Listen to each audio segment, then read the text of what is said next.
Hey everybody, welcome back to the company lot. Hold on, I'm doing a little research here.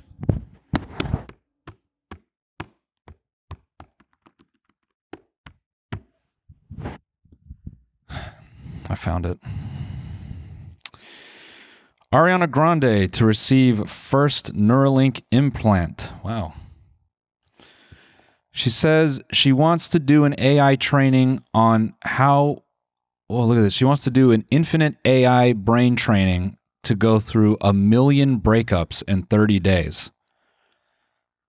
The pop singer has recruited so much revenue that she no longer connects with the modern person that she needs to know what pain feels like again. Neuralink has designed alternate training programs for Ariana Grande for her upcoming studio album. If 1 million breakups in 30 days does not satisfy her creative drive, they will move on to 10,000 lobotomies over 14 days. Wow. It's so cool to see the music industry investing in art. No, JK, that's not real, guys. Hello and welcome back to another episode of The Company Lot. Very stoked to be here. Guys, it's an exciting week. Google is a monopoly.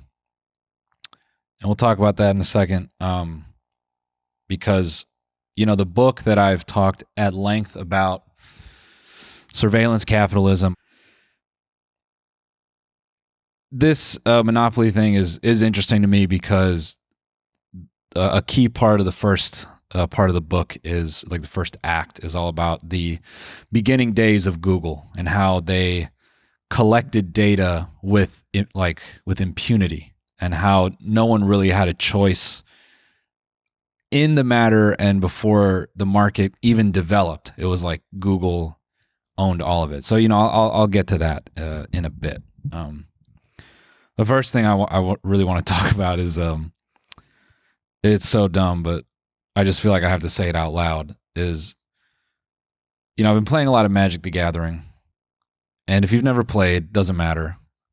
All you need to know is a crucial aspect of the game is the use of land cards. Got to cast land.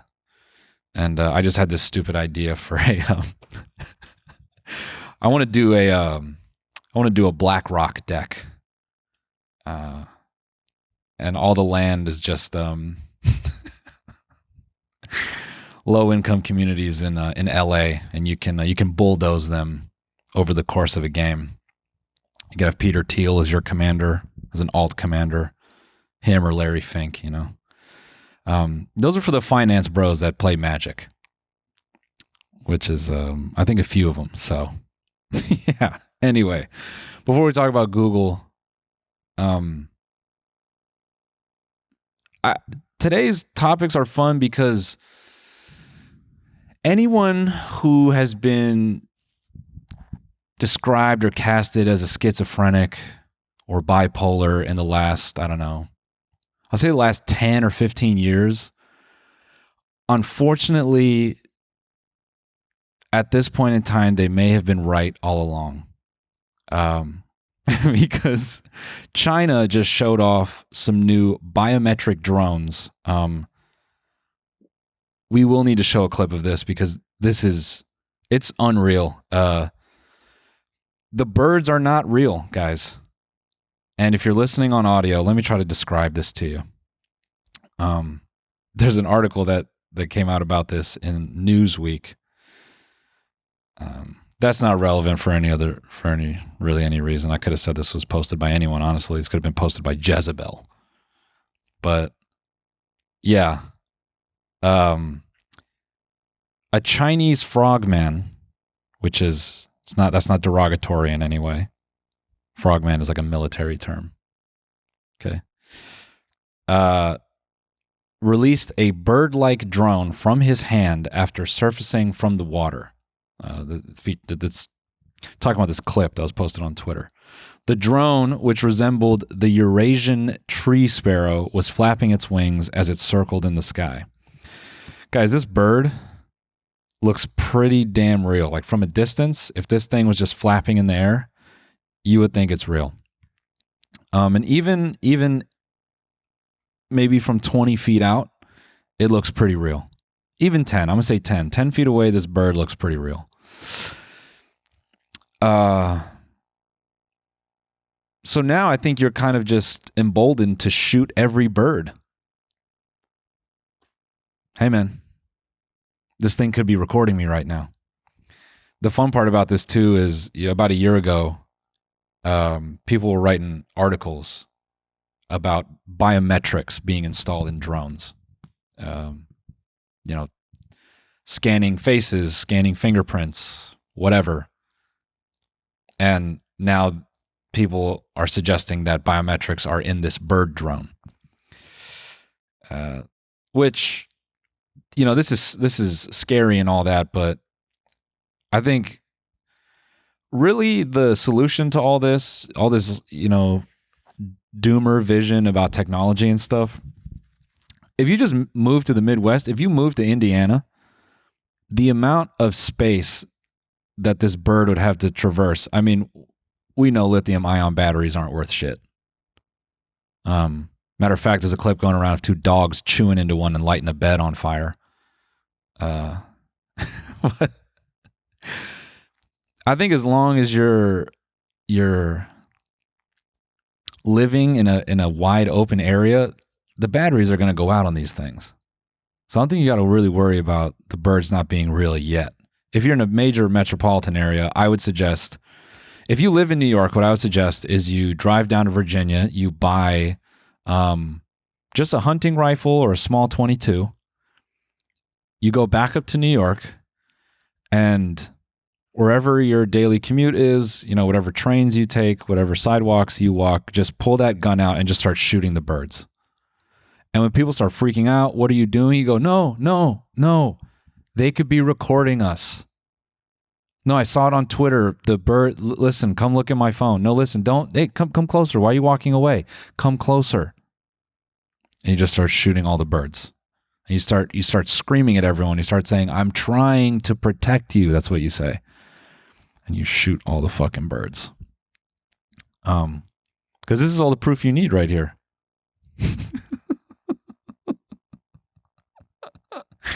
No, what you should actually do is if you got like a crazy uncle who's afraid of everything, you should send this to him and be like, hey,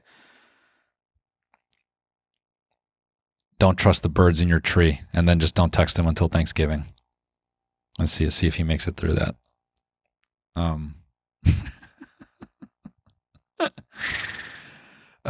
In other news, for everyone that's got a Back the Blue sticker on their lower back, guess what? Ford is bringing you a patented system that you no longer have to wear that sticker. You can just do it. You can work for the police for free if you'd like to do that. No, not actually, but this makes sense because Ford, they manufacture all the police cars, and they're trying to patent a system where these cars would automatically track cars that are speeding. So basically they want to patent a system that goes into a Ford, I think, Interceptor or something. And the idea is rather than a third-party system that gets installed into a police car, there's something that comes preloaded in the car. They want to make it a feature of the car. So, when the government is loading up their money to give to a contractor, Ford's like, hey, we got this markup, feature, and obviously they're trying to just get some more money. But Ford specifically says, because they're trying to get ahead of this, right? There's been stories about this patented system, and people are reporting, oh, this might be in a civilian vehicle, which for all the, Fail Army should not have gone this long as a YouTube channel. But the creator of Fail Army, he's licking his fingers and lips in his $15 million home in the middle of Missouri. Because, this now makes the road rage compilations so much easier.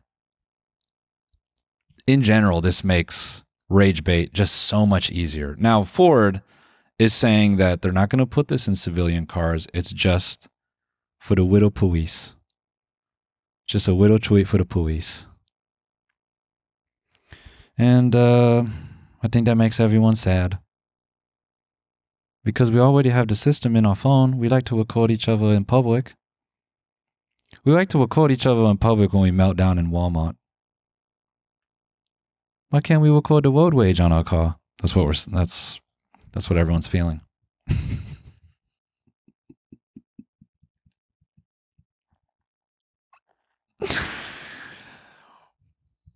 And I think Ford, you gotta come clean, because you're gonna get a bunch of angry people at the Ford dealership going, but I want to record the road rage off of my Ford Flex. Why can't my Ford Flex record people killing each other in Texas for clips on YouTube? I think what's really funny is, like, this patent does not state that driving data from customers' vehicles would be shared with law enforcement. You see how, because, a guy like me, I have, my reading level is 5th grade. That was enough words to confuse me. The patent does not state that driving data from customers' vehicles would be shared with law enforcement. So they're saying it's not in there. It doesn't say if it will, which means it could. And your phone's already listening to you.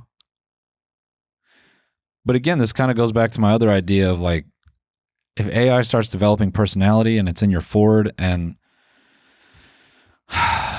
just imagine you buy a car, because that's hopefully what the future is like. Is you remember the Chevron commercials, and you drive into a Chevron and they show the little posters with the cars with eyes, and you're like, oh my God, Lucy, the green car with the beautiful eyes, and then you want to fuck your car. No, that's just you. That's not me. But I like to imagine there's a world where,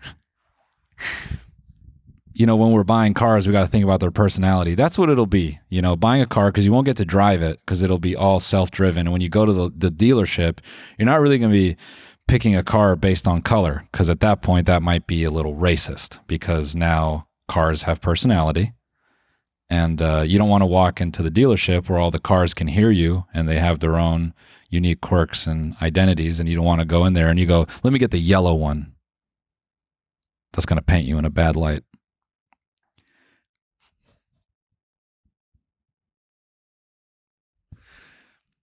But imagine now you got to worry about buying a car that you don't know if you're going to get Lightning McQueen, you're going to get Mater, or you're going to get like a narc. Imagine you go in there and you buy your Ford Mustang, and instead of running people over on a street corner, now it's a narc. And all it wants to do is go on the highway and track other people speeding and report that data on its own. Now you're trying to sell a car and you're like, hey, just forewarning, Facebook, my car is a narc. And it does snitch. But you might be able to sell that car pretty quickly. Anyway.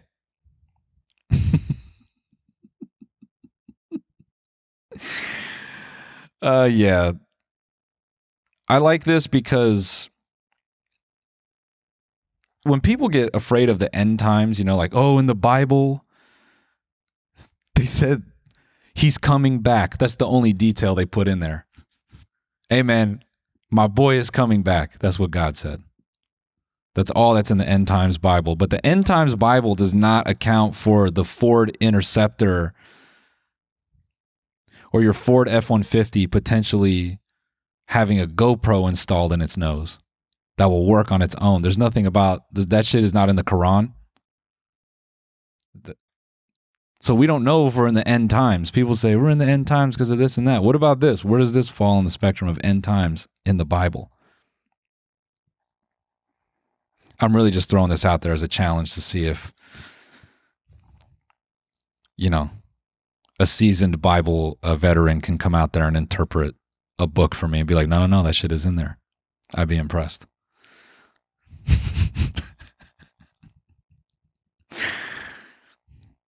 Is that guy still on TikTok making those custom fleshlights? Let me look that guy up.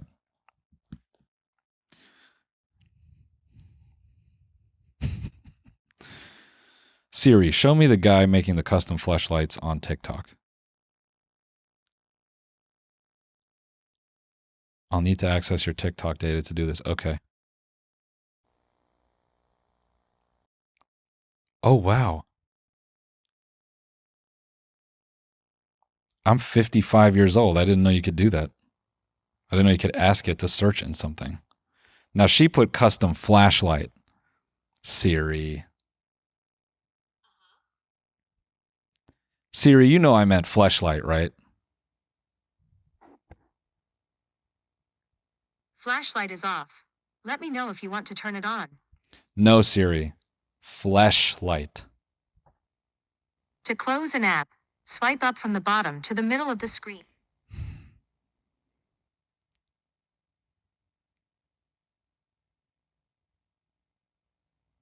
I hate when women play hard to get.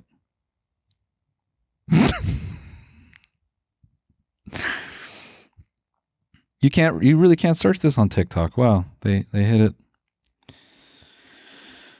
Google. It's a shame they're marked as a monopoly because it's the last place to make the spicy searches. Guy who makes custom fleshlights. Here we go. There we go. Malik. Yep. Still at it. Oh no, this was a year ago. What? Is our boy retired? July 4th, 2023? This is absurd, man. He made a cherry pie. You should just go fuck a real one. Oh, guys, this is for me right here. Look at this. He made an 8-ball one. Right there on the pool table. It sits in the pool pocket. That's crazy. Your pool table is a pocket pussy?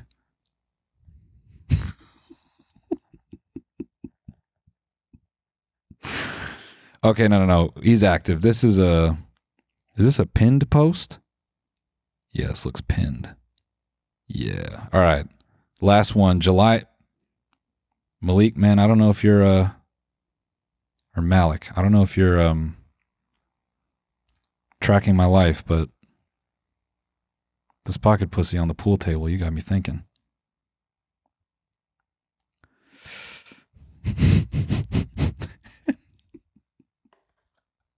Hey guys, today I want to take a quick break to thank a sponsor of today's episode, SeatGeek. Summer is officially here, and it's the perfect time to start getting out of the house and going to more events with the fellas and the girls.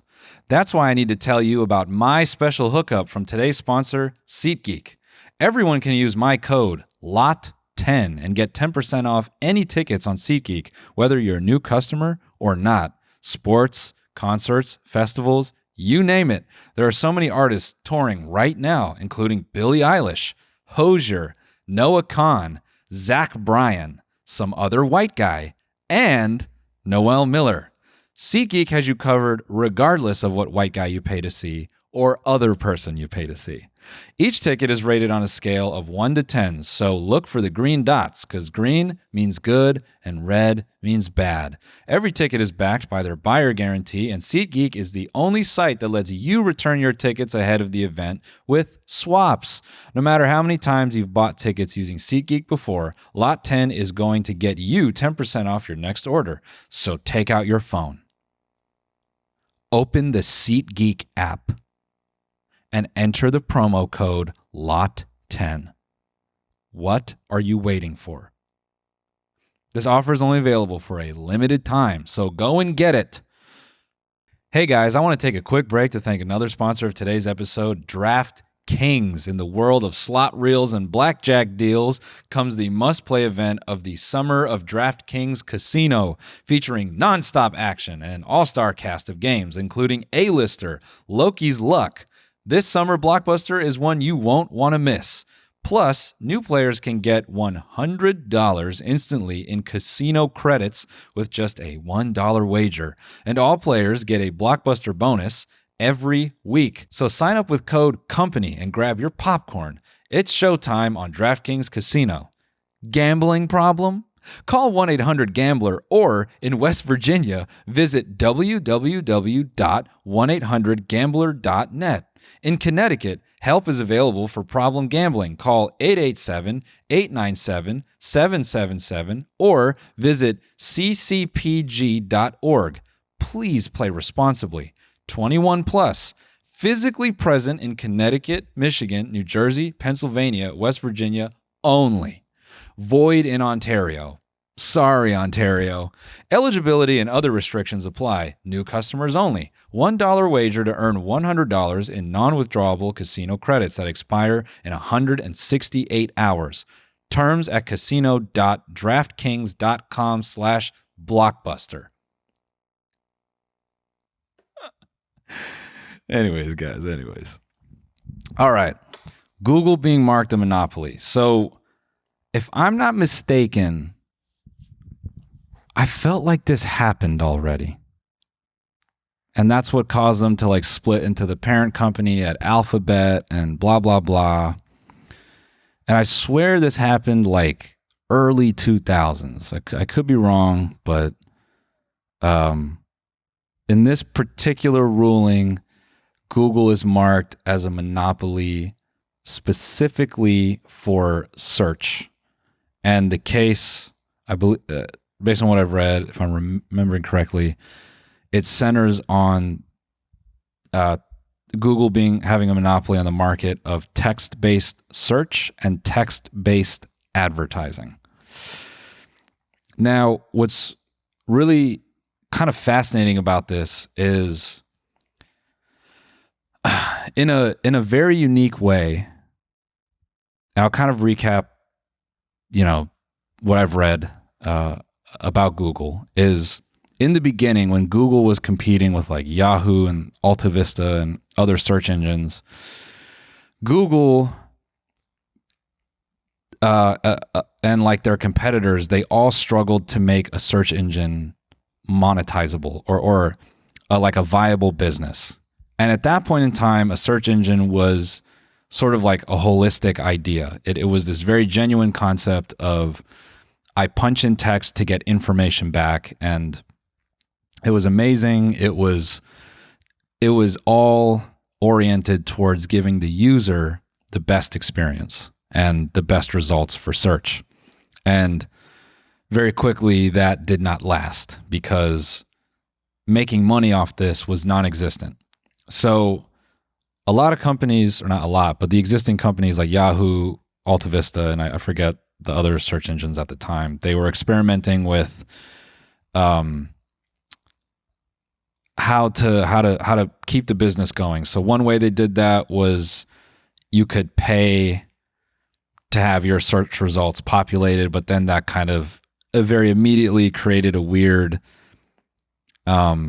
experience for the user, because then people are just paying to be ahead of other results, and it's not super viable because what they're paying for, if you're having a user search up cooking recipes and they're just getting a bunch of clearly paid slots for fucking pots and pans and other things, that just murders the product straight away. That would be like, I guess, turning on the TV, tuning into a show, and the first, 5 or 10 minutes of the show is only ads, rather than 2 or 3 minutes, which is the appropriate amount of ads. But that forced Google, I believe, to create their ranked ad system. And if you don't know, on Google search, companies will bid, they'll bid money for ad placement. And the top bidders, like in terms of cash flow, I believe, end up getting the ad placement in your search results or whatever. And that was super unique, and that is important in all this because that is a key aspect of this case. Because what the case uncovered is that companies like, Home Depot bidding for advertising, they apparently were paying way above the market rate for an ad. So all of Google's gigantic revenue, you could argue that a lot of it was just based in lying, because the system that they've created for bidding in search engine specific ads, since its inception, like we're talking like the early 2000s or whatever, when they first made this system, the details of how it works and how it assigns ad placement has always been just sort of like an opaque window. No one really knows how it works, and everyone's experience and everyone being like advertisers buying slots has never been clear on how they are accomplishing these top spots, what the algorithm is rating to give top spots for advertising, et cetera, et cetera. So from the beginning, once Google kind of turned this corner, because when they couldn't figure out how to make Google as a search engine profitable, my understanding was them creating this ranked system, it took them from like fucking zero to, $20 million in revenue, I think, whatever, in the first year or two, or $80 million. It was some like absurd parabolic up in earnings. And that has been the basis of their growth, because from there, they're kind of lying, I guess, about how this system works, and they're draining everyone's advertiser budget. And then that enables them, from that point forward, Google was notorious. People from that point would create startups just to get bought out by Google. And that gave them the ammunition to control so much more. And so what's really wild is, as they move forward, they're and I'm trying to, I'm putting a lot of gaps here between what I'm saying, because I'm trying to just remember a ton of shit. But having this cash flow is important, because what they end up doing as time goes on is obviously, so first of all, they're buying out competitors. So this shows up in the way of like browsers in phones. They kind of struck deals paying phone makers to go, hey, we want you to default preload Google Chrome in your phones, and in other browsers, we want to make Google the default search engine. And they're doing this by buying out Safari, Mozilla, whoever else. And they're doing this as technology is evolving. So before people can even conceptualize that a search engine will be a crucial part of their life, Google is already cornering the market. And before people even like are thinking about end user agreements and what their information, like everything they punch into this thing, before people can even like understand that everything they do on this search engine is now being scraped and owned by Google. Google has already like gotten its fucking arms into everything. And so I'm looking at this case because predictably, so sure, Google gets marked as a monopoly, and this is like a landmark legal case for antitrust. And, you could assume that Google could hire the best lawyers because of its cash flow to prevent this type of ruling. Now, okay, they get marked as a monopoly. In a legal proceeding like this, you're obviously going to appeal. So they're going to appeal. So that's going to, put so much more time on whatever changes they would have to make. And Google is so massive at this point that what are you going to do? You're not going to fucking uninstall Google from everyone's browsers. I mean, it is where it is. I guess I'm personally fascinated by this because what happens from here, I wonder if the results end up just kind of confirming this like doomer mindset about, tech companies and it's too little too late. Cause some of the details are like, it can't just like sort of uproot everything that we know as far as technology. But an interesting note is like, Google estimated it would lose between 60 to 80% of its query volume on iPhones, which results in losses of up to like 33 billion. And so much like in the way of people that work for this company, so much in the way of business, like so much of, I guess, tech and technology and even how advertisers reach out to people are predicated on this. And does this ever really go away? Can it functionally ever go away? Does it become this weird thing where Google gets around this by creating a 60-page digital end user agreement that everyone just sort of blindly accepts because now it's such a part of life and people want to use these services?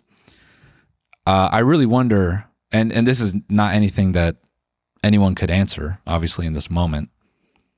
But the ripple effects from this, because now I think I was reading something about how this case has people going back and looking at like some like Microsoft ruling 25 years ago and blah, blah, blah. I don't think in the immediate anything can change. And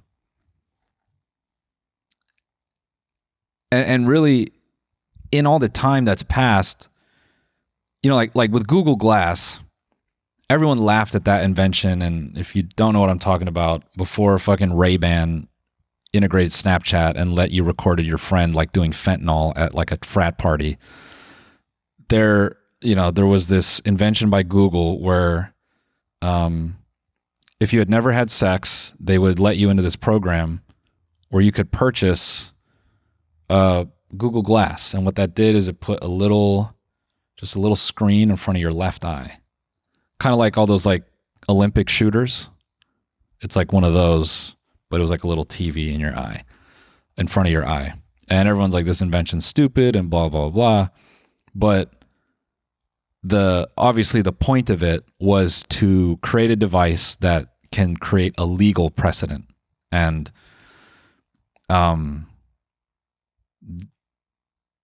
unbeknownst to me, I don't work there, I don't run the company, but you can always, I think, from now, looking back now, you could probably look at a lot of Google's decisions and it's like, oh, they just bought this company or they bought this technology or they rolled out this thing in order to set legal precedent to do the next thing. That's the amount of power they had. And I guess I'm sitting here wondering, does this end up being a landmark case? Because at the end of the day, they have so much cash, they have so much market share, and they are so intertwined with so many aspects of how we live. Does this become a thing where if you try to take it away, people get fucking angry? People got so mad at the idea. If you took TikTok away, I think you'd have kids like flushing squirrels down the toilet as like an ode to Skibbity Toilet, like out of just sheer anger, That wouldn't happen, but I just, I wonder if you can really take this stuff away and if people would accept it. If you took Google away tomorrow, would people be like, great? I don't know. I don't think so. A funny aspect of this to me too is like Google monopolizing market share by basically forcing phone companies to put Google into their device, and now they're in trouble for it. And it makes me wonder if could all millennials form a class action lawsuit against Apple and U2 for forcing us to have that album on our iPods? I wonder, could we run it back? Could all millennials go ahead and sue Microsoft for putting that preloaded Beck song on Windows XP?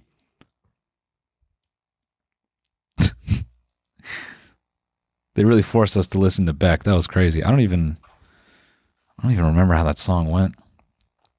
But anyway, obviously I'm not a lawyer, and I'm having a bit of a yap here. But I'm genuinely curious over the next 5 years. That's the other crazy part, is this appeal and where this lands. Does this just get lost in the ether and who cares? Because to put it in the club, if you put this in clubbing terms, Google bought out the club. Like they bought all the tables, and they put all their people at all the tables, and all their people at the tables, they're not popping champagne. They're actually in there with like 16K night vision cameras, and they're recording everyone in there, and they're taking notes, and they're recording their faces, and they're figuring out how to sell, like, they're targeting all the people in there, and they're like, oh, he's gonna go raw. They're gonna fuck tonight. He's gonna go raw. We should start mailing Pampers ads to his house. And then they're looking at all the guys on the wall. They're like, none of them are fucking tonight. We should maybe get in their ear and tell them about these new custom fleshlights they can order on the TikTok shop, so on and so forth.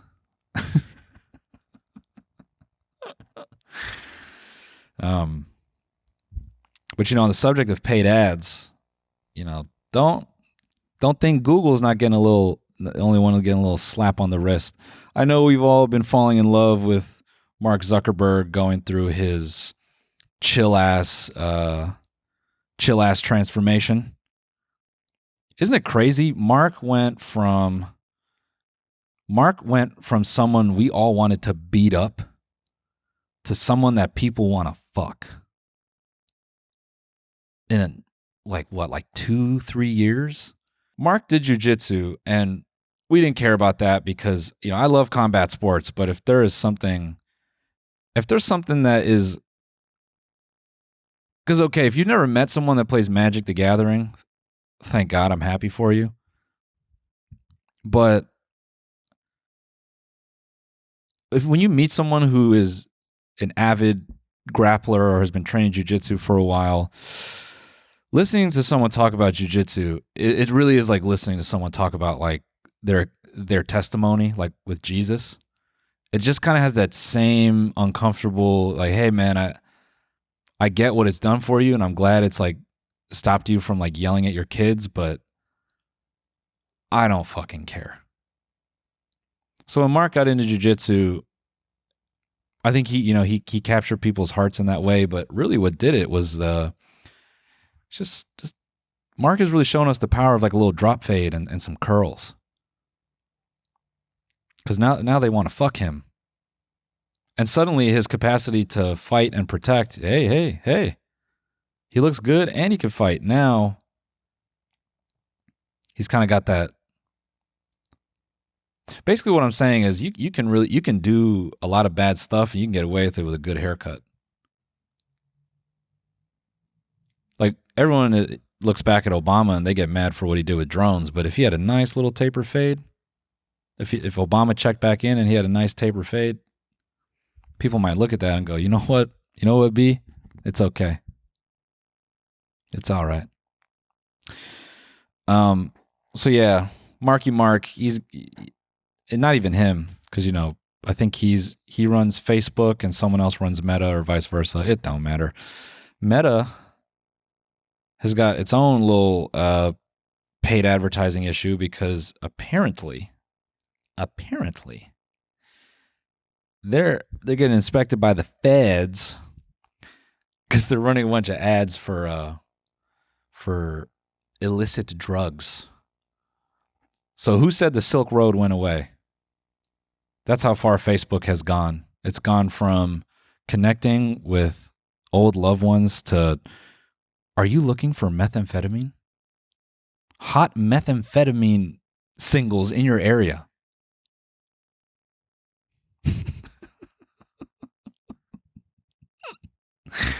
Check this out, dude. You know what's great? Their stock up. Which, you come out with an article that's like, hey, you can buy drugs online here. I don't really see that as, if I'm an investor, I see that as revenue. So, I'm buying in. But yeah, Meta is running ads on Facebook and Instagram that steer users to online marketplaces for illegal drugs. Months after the Wall Street Journal first reported that the social media giant was facing a federal investigation over the practice. So they're still doing it. The company has continued to collect revenue from ads that violate its policies, which ban promoting the sale of illicit or recreational drugs. Now, here's what I'm curious to know is and maybe I'll get to this in a second. Like the featured ad here is great. It's the letters DMT spelled out in powder, which I can only assume is the basis for like an ayahuasca or something on a tray. And when they're saying Meta is running ads, is it just dudes out somewhere just taking a photo of like, a couple grams of Coke, being like, hey, pull up in the next 10 hours, come get a bump? A couple dudes in North Carolina being like, hey, man, come on down to the $2 saloon. We got 4 grams and it's going hot. We can't get it all up our noses. We need some help.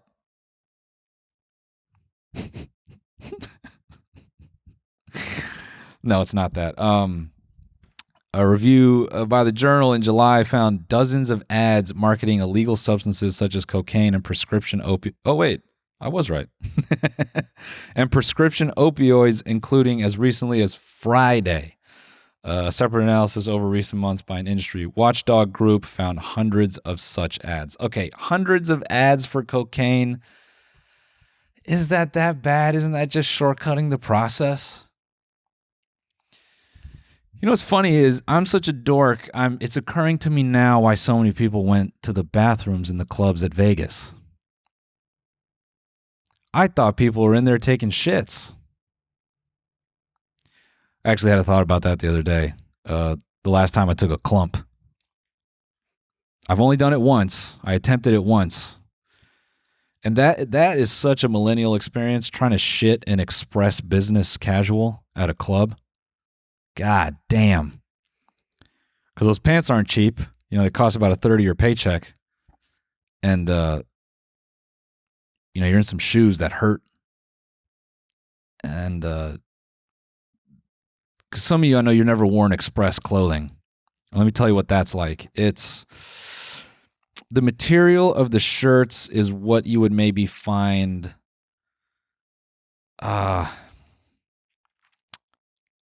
it's probably what they use for the curtains on The Price is Right. And you'd be wrapped up in that. It was really hot, like polyester material. And I'd be afraid to shit too hard in that clothing because I wouldn't want the backsplash to come up on the back because, I don't want like a little dookie water stain on the back of my Express Business Casual. Hey guys, I want to take another quick break to thank another sponsor of today's episode, Shopify. What's something that works so well that is basically magic? Air conditioning? Noise-canceling headphones? Meeting-free Fridays? Your mom? Just kidding. What about selling with Shopify? Shopify is the global commerce platform that helps you sell at every stage of your business. From the launch your online shop stage to the first real-life store stage, all the way to, did we just hit 1 million orders stage? Shopify's there to help you grow. Whatever you're selling, Shopify helps you sell everywhere. From their all-in-one e-commerce platform to their in-person POS system, wherever and whatever you're selling, Shopify's got you covered. Shopify helps you turn browsers into buyers with the internet's best converting checkout, up to 36% better compared to the other leading commerce platforms. And sell more with less effort thanks to Shopify Magic, their AI tool designed to help you succeed online. You know why I like using Shopify? Because of the 36% better conversion of their point of sale system. Duh. I can sell anything on Shopify. What kind of question is this? Shopify powers 10% of all e-commerce in the US. Plus, Shopify's extensive help resources are there to support you because businesses that grow with Shopify. Sign up for a $1 per month trial period at shopify.com/companylot, all lowercase. Remember that. Company Lot, all lowercase. Go to shopify.com/companylot now to grow your business no matter what stage you're in. Shopify.com/companylot, all lowercase. Hey guys, we want to take a final break to thank another sponsor of this episode, Mando. Do you know someone who stinks? Empathize with them, because managing and worrying about body odor can take up a lot of time. It used to take up a lot of some of our employees' time. Jesus Christ, the people at Team G Studios, PU. No, just kidding. I'm talking about myself. I was really paranoid about smelling, especially around midday, because, I work up a sweat walking to and from the studio barefoot. I get pretty stinky and smelly. It was extremely time consuming worrying about my stinky, smelly ass, but not anymore after I switched to Mando whole body deodorant. It's that effective and long lasting because Mando doesn't cover up odor after the fact with heavy fragrances like certain other deodorants. It stops odor at the source by blocking the bacteria on your skin from eating your sweat, which is the actual cause of BO. A little science for you. Which means Mando is clinically proven to control odor for up to 72 hours. Now, I know some of you stinky gamers, you couldn't even imagine a world where your odor is controlled up to 72 minutes. But alas, you have a solution. So give yourself the precious gift of time and get yourself some Mando whole body deodorant. New customers get $5 off Mando's best-selling starter pack with code LOT at shopmando.com. You know what I like most about Mando is I can drag the Mando stick from my pit all the way down my chest onto my organless nub because I'm built like a toy doll. I also like it because it's long lasting. Mando starter pack is perfect for new customers. It comes with a solid stick deodorant, a cream tube deodorant, because I know some of you like that feel, 2 free products of your choice like the mini body wash and deodorant wipes, and free shipping. Luckily, you guessed it, I have a discount code to help you get hooked up on my favorite smelling whole body deodorant on the market. New customers get $5 off a starter pack with our exclusive code that equates to over 40% off your starter pack. Use code LOT, L-O-T, at shopmando.com, shopmando.com. Take your stinky ass to shopmando.com. Yeah, one time I took a club shit. It was the scariest bathroom ever because it only had 2 urinals and then one stall. And the dimension of the space, I'm not exaggerating, man. It was like 20 by 20. It was huge. I think the square footage of the bathroom was like a New York studio apartment. It was like 10 by 20. And I mean like 10 by 10. It was massive. And the problem is when you get a stall that big, the doors, they're not designed for that. So the gaps between the stall wall, the post, and the stall door were huge. And, that's the part I hate about taking an airport shit is you always got to look at everyone walking into the bathroom and you got to make that subtle eye contact through the gaps. Yeah, I'm taking a club shit in this, or I had to take a shit in the in this club, and I remember all the dudes are lined up on the wall like you're picking people for a handball team, and they're all waiting for the urinal. And I kind of gesture to this line of dudes, and it's about 10 guys, and I point at the stall. And one of the guys at the front kind of drunkenly just like shrugs his shoulders and he gestures. And I go to the front of the line. So now I've made visual contact with all these people, and the stall is empty. And I go in there and I attempt to drop trow, but it's crazy to get like stage fright when you're taking a shit. Because I've had that at the urinal, right? You're pissing at a busy urinal, you get a little stage fright, get a little scared. You're afraid to pee soft. I don't know if you know that. If you're listening to this and you've never used a urinal, there's a weird competition that happens at the urinal who can pee the loudest. And if you got a low decibel pee, it's embarrassing. Because people start making assumptions about you and your character, and you just might have prostate cancer. You might just be pissing soft at the moment. You don't know. You might have drank a bunch of caffeine and the whiz it's not coming out right. So, but the stage fright I felt trying to take that club dump, man. I don't think in my life I've never had what I ate previously go back inside. And that's what happened. Everything I ate that night, it was supposed to leave, and then my body said, "No way, dude. No way." Because as loud as the music was in the club, it did not go into the bathroom. And something about my weak character at the time, I couldn't handle that fucking boom. Like dropping a grapefruit in a bucket. Boom. I know they would have heard it. Like when a kicker hits the post in a football game, that would have been me. And so I did the manly thing and I farted in the toilet, and then I pulled my trousers up. And I I tuck it all in and I go wash my hands. Now here's the messed up part. I walk back out of the bathroom. Suddenly, all that food that went back up, it's like, "Hey man, we got to go somewhere." And I said, "I just tried."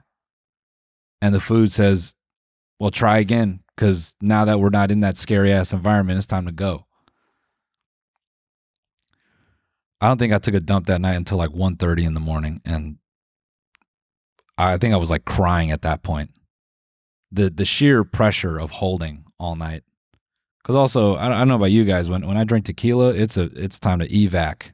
It's time to go. I don't know if tequila shits are real, but I'm saying that I get them. The night of and the morning after, I get them, tequila shits, and the acid reflux is terrible. So, anyways, yeah, Facebook ads showing drugs. Is this horrible? Yeah, I don't know. Look at this. More than 450 illicit. What is that? From March to June, 450 illicit drug ads on Facebook. Isn't the average age of Facebook like 70 anyway? Isn't this just a nice way for people to go? That's how I'd run the ads. Like, "Hey, if you're looking to end it, I got something for that."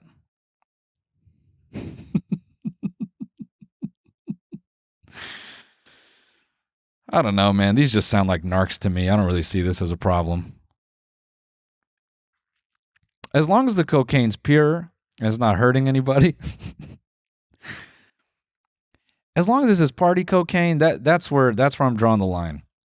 These need to be ads for 70s era cocaine.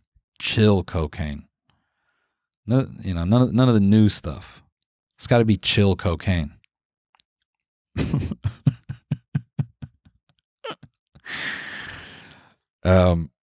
In other exciting news, Argentina is finally creating the dream that we've all been dreaming, and that is Tom Cruise becomes a police officer and actually does Minority Report in real time. They want to use AI to predict future crimes, which again people freak out about, but they can already kind of do that. I forgot where I heard this, but I think phone manufacturers have like had this ethical dilemma because they have the data to determine like where drugs are being bought and sold. That's the funny thing about this ad. Like, dude, 400 ads for cocaine? Who gives a fuck? Go to Eber City in Florida and walk down the street. You'll get 400 ads for cocaine. You'll walk by 400 guys going, "Coke, Molly, weed. Coke, Molly, weed." But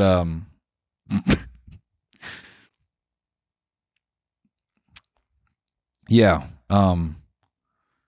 Argentina wants to use AI to predict future crimes, but experts worry for citizens' rights. Oh, you don't say. Yeah, Argentina's security forces have announced plans to use artificial intelligence to predict future crimes in a move that blah, blah, blah, blah. The country's far-right president, Javier... this guy invented vacuums. Nice. Milei, this week created the Artificial Intelligence Applied Security Unit, which legislation says will use machine learning algorithms to analyze historical crime data to predict future crimes.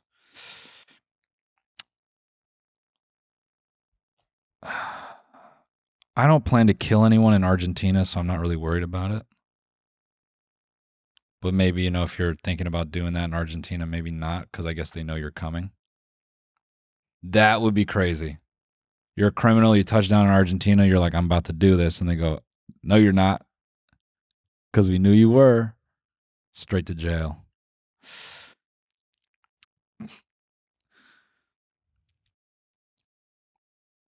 Give me a second here, folks.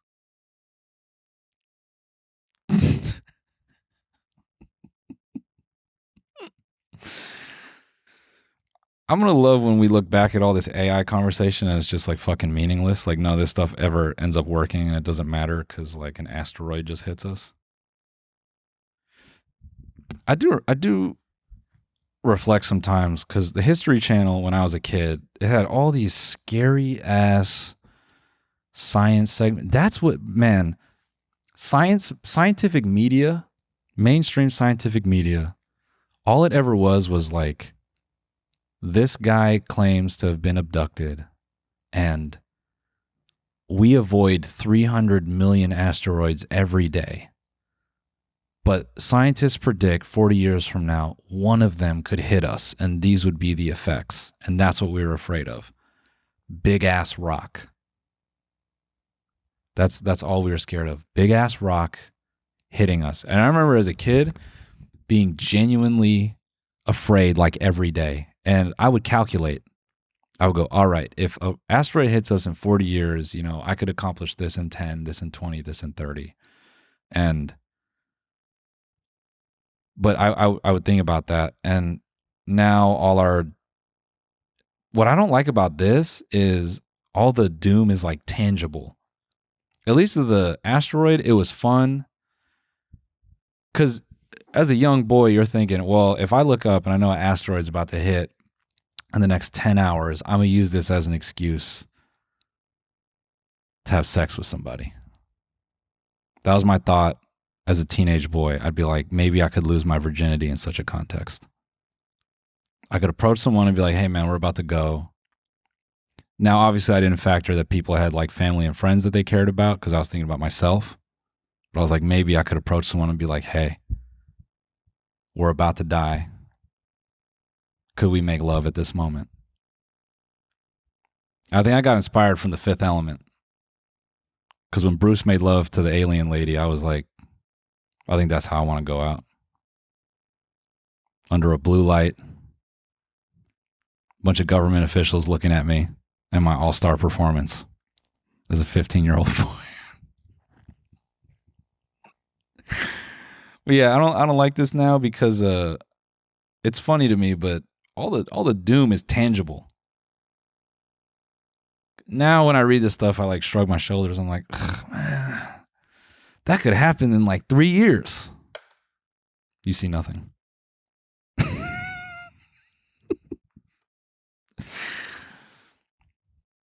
So, you know, but I guess that's kind of what this episode is about is, you know, and really what the show is about. It's understanding that as every day moves forward, nothing can be done. No, I'm not saying that. I think something can be done. You know, on a positive note, maybe the Google case ends up fixing something. I think that'd be good. What if they did rip away Google from us and we were all forcibly, like, we had to change the way we interacted with technology? And maybe something good could come from that. Maybe we would be legally forced to touch grass. I think that's a reality I can get behind. But as of now, did you know you could buy like a radar jammer for airplanes on Amazon? That's the type of crime that we're going to start to see in the next 4 years. Because, you know, when all those planes stopped working because of that software glitch, that was super funny because, you know, the report was the software glitch was something really simple. And of course, that's what they're going to say, but I believe it because a lot of the technology that runs like banking is crazy because it's just Excel. Like it's such old software. It's the banks calling other banks being like, hey, this money is real. And then they go into some system and some guy like adds a zero and some ones in a cell. And he's like, all right, the money's real. So it's really like, it's not going to take AI to really to end our future. It's not even going to take an AI bird to really fuck our life up. It's just going to take like some geriatric dude, you know, working well past his age, just spilling coffee on something, and then no one will have power. And we're going to have to live in the woods. Which I learned recently is not that hard. But yeah, that's going to do it, folks. Thank you for tuning into this episode. A bit darker than usual. We will be back in 2 weeks. For now, we're bi-weekly because we're allies. Because buys operate on a 2-week cycle. Just more to do. So, we'll see you guys in 2 weeks.